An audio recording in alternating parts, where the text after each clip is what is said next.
informed kayo. Pero bago ko batiin ang mga dapat batiin, nais ko po munang magsimula ng isang bagay na bago ko pong na-discover dito sa inyong parokya. Napalagay ko po ay nararapat bilang obispo na mabalikan ko at may pahayag para maging malinaw. Na-discover ko po ng taong nakalipas na dito po pala sa parokya ito ni San Nicolas de Tolentino sa Masaya Bay ay nagkaroon ng isang proyekto na effective mitigation, rain and flood mitigation project na pinunduhan na at naging epektibo, pero ngayong taon ay nahalata natin hindi ginamit. Kung maalala daw po ninyo, di pa naman ako inyong obispo, noong taong nakalipas ay napakainit ng araw ng inyong kapistahan sapagkat ginamit daw po yung proyekto ito na may pundo na ng effective rain and flood mitigation. Sinabit daw po yung damit na ginamit ni Father Jesus sa isang puno. Kaya mainit. Hindi na daw inulit ngayon. Kaya naulan at baha. Sa susunod ng taon, may mas malaking proyekto tayong gagawin na sabi naman ng mga kapatid natin para yung magandang gawin para matulungan ang pagdiriwang ng kapistahan. Sa susunod na taon, si Father Jason na po ang isasabit namin. Siguro yung durong init na ulan. Sa ating pong minamahal na at iginagalan na dating obispo ng ating diocese, Bishop Leo. Sa ating pong mga kapatid na pari, sa pamumuno ng ating pong kansilyer ng diocese, Father Conrad, kasama na rin po vikaryo ng Kaparian, Father Mardy, kapatid na pari, sa mga hermano at hermana ng kapistahang ito, sa mga lingkod sa dambana ng Panginoon. Kayong mahal na mahal ng Panginoong Diyos ko. Isa pong magandang umaga at happy fiesta sa inyong lahat. Yes. Alam ko kung naulan, pero fiesta pa rin. Ang banal ninyong patron, San Nicolas ng Tolentino. Sa Italiano, na pangalawa lamang kay San Agustin. Pagdating sa pagkilala ng mga deboto at ng simbahan sa kasikatan ng mga galing sa orden ng mga Agustino. Only after Saint Augustine, the name Saint Nicholas comes as one of the most famous among all Augustinian saints. Yun ang napili niyong banal na santo dito. Pero sa gitna ng kanyang kasikatan, may tatlong katangian na mahalaga na mabalikan natin at mapagnilayan sapagkat palagi ko yun ang mahalagang malaman ng mga taga rito. Para maging tunay siyang halimbawa ng kabanalan sa ating lahat. Ang una, si San Nicolas ng Tolentino ay kilala, bata pa, bilang isang taong mabait at mahinahon. Hanggang sa huling sandali ng buhay niya, sa gitna ng kahit anong pagsubok na dumaan, siya ay nanatiling mapayapa, mahinahon sa kanyang kabanalan. Ewan ko po, kayo po ba yung nanonood pa ng mga sa Facebook ng Reels? Siguro yung iba naman dahil mga bata-bata, TikTok na ang pinapanood. Yung nasa Facebook daw na nanonood, mga may edad na eh. Kaya pag naka-Facebook pa lang kayo, kaedad ko kayo. Pero kung kayo daw ay wala na masyado sa Facebook at puro pay, mga Instagram, TikTok yan, medyo bata-bata kayo. No? Pero, di niya pansin, lalo sa Pilipinas, ang iinit ng ulo ng mga tao. Kaunting hindi nagkaigis sa trapiko, away na. At minsan ang nakakalungkot, buhay ang kapalit sa simpleng hindi pagkakaunawaan. Nasaan na tayo?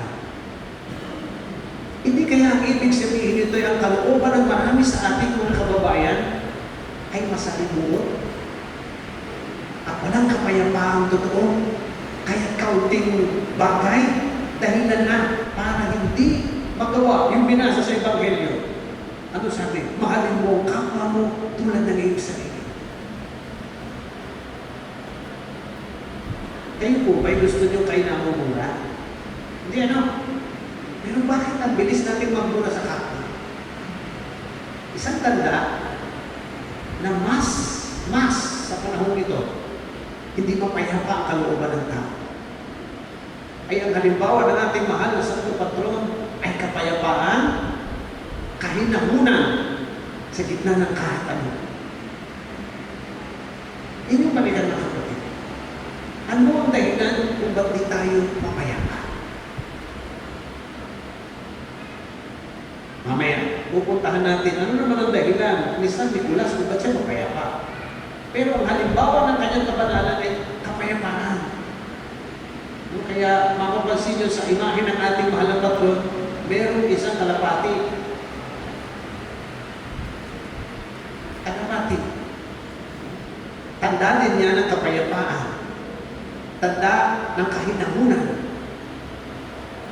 Kaya nga, alam niyo mga kapatid, kung kayo ay magdidebosyon kay San Nicolas, ang hilingin niyo, kapayapaan ng kalooban sa gitna ng kahit anong karanasan sa buhay. Ang ikalawang katangian ni San Nicolas San Tolentino ay ang kanyang tunay na pagmamahal sa mga dukha at nangangailangan. Si San Nicolas, dahil nga mabait, siya ang pinagkatiwalaan ng kanilang monasteryo para siya ang umarap sa mga ulubi, mga may sakit, sa mga na lumalapit sa kanilang monasteryo. Pagtagal, dahil gawain talaga gustong-gusto ni San Nicolas ito, sa ayon sa kwento, nagreklamo ang may hawak ng kaban ng monasteryo, ang treasurer. Nagreklamo sa kanilang abot at ang reklamo sa kanilang superior. Ang reklamo, paltan na si San Nicolas. Bakit? Mauubusan daw sila ng pera dahil lahat ay ipinamimigay.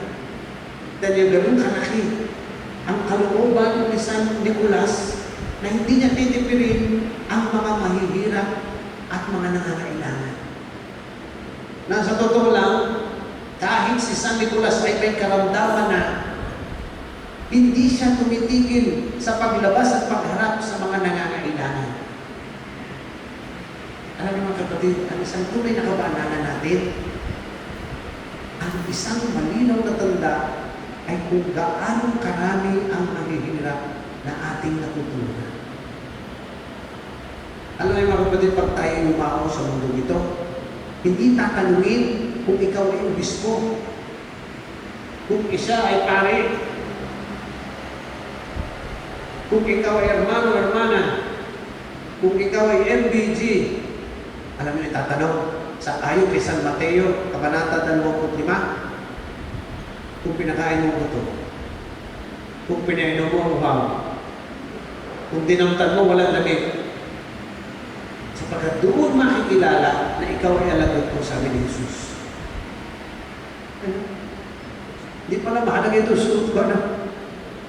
Hindi pala mahalaga yung aking titulo kung ang hangad ay makarating sa langit. Sapagkat pwedeng sabihin ng kahit sino sa Panginoon, Panginoon, kilala ko kayo.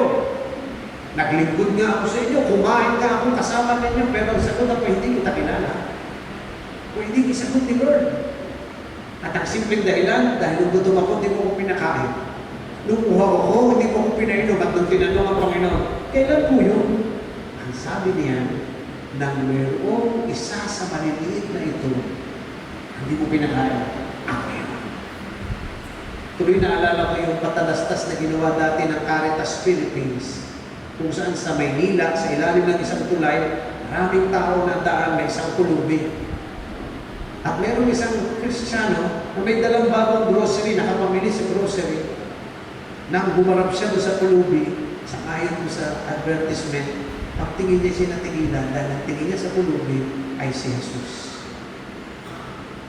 Tapos yung pulubi, nung iniaabot noong nakakita, dahil ibibigay niya yung kanyang kalahati ng kanyang grocery, yung pulubi naman, ang tingin doon sa nag-aabot ay si Jesus. Alitan. ng katotohanan sa pananampalataya, sapagkat yung nahingi at nangangailangan, siya si Jesus. At yung nagbibigay dahil sa kabutihan, siya rin ay kumakatawan kay Jesus.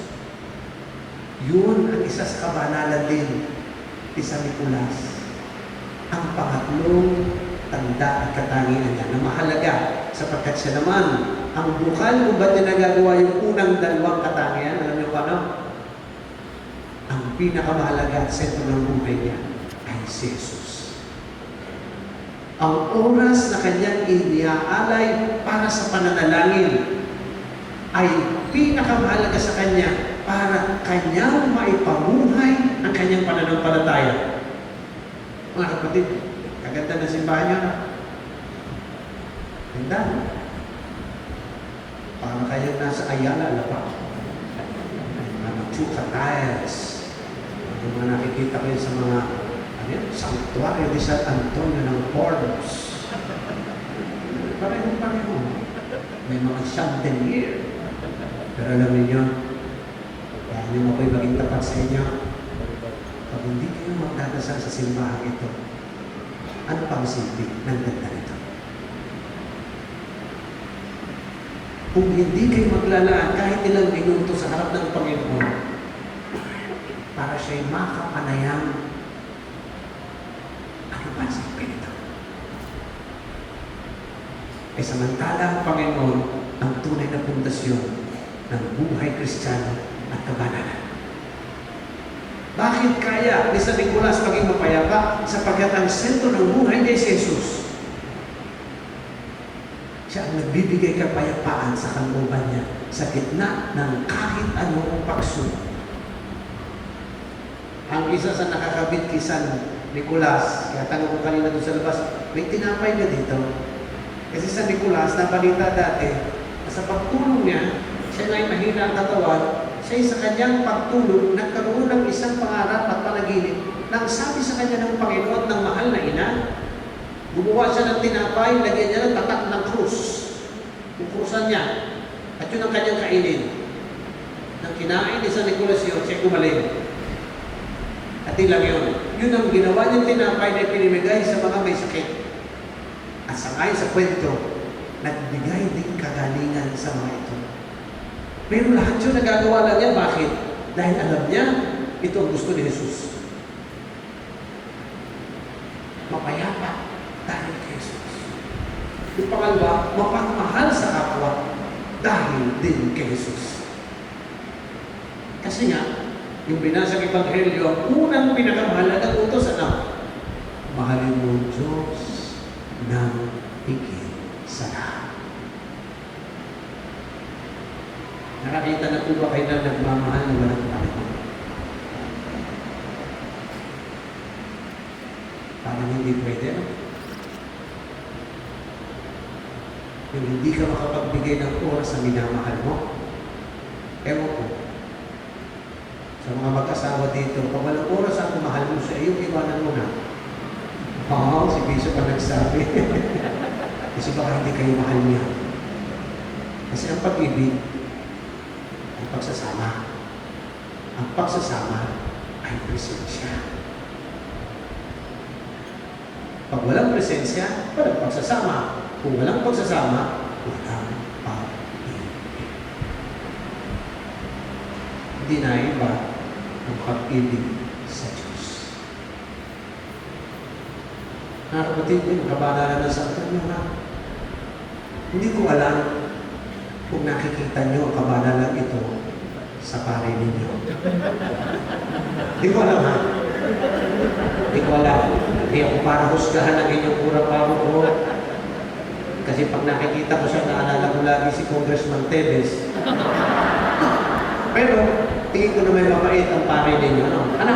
Mapait naman. Mapayapa naman. Hindi ko alam kung mapayapa kasi tuwing makikita ko parang kiti-kiti eh. Parang magulo ang buhay nito. Parang lang naman. Hindi ko rin alam kung ito yung mapait at mapapamahal sa mga nangangailangan. Hindi ko alam. Pero ang tunay niyong titingnan ay mahal nating Panginoon.